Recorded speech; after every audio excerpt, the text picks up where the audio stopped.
Um, I started using in late high school heavily. My addictive tendencies began before that. And it gradually led to the use of heroin.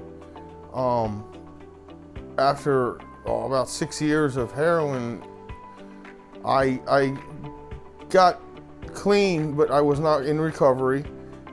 And eventually I picked up alcohol, which replaced it. After many recoveries, rehabs, going into rehab several times, I finally threw my hands up. I said, you know what, I'm not doing it right. It's wrong.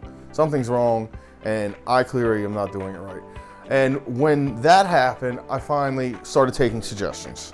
And one of the first suggestions my counselor gave me, the rehabilitation facility I went to, was to go into sober living or a longer treatment facility.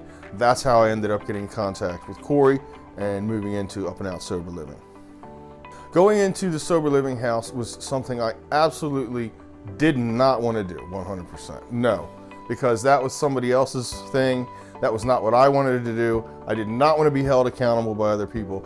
I wanted to do it my way, but I knew I had to.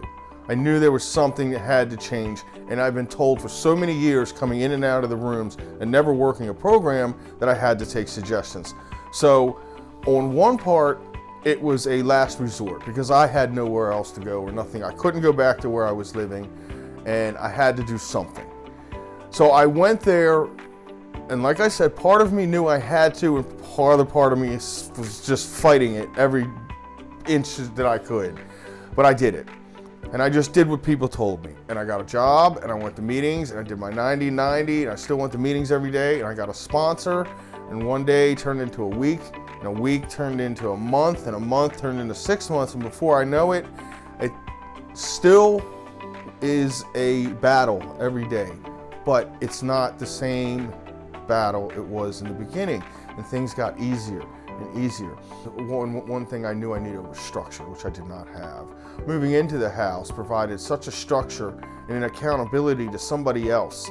And I think everybody kind of needs that to their own degree. And that accountability and daily routine, which got me into that accountability over time, allowed me to build a structure in my life where I can't do it on my own per se, because you always have to have a network of friends. You know, you don't fight a war by yourself, because we don't know how to live sober. We know how to live as an alcoholic or an addict, and we've been doing it for so long, we just don't know how to do it. You need to provide the stability, structure, and accountability.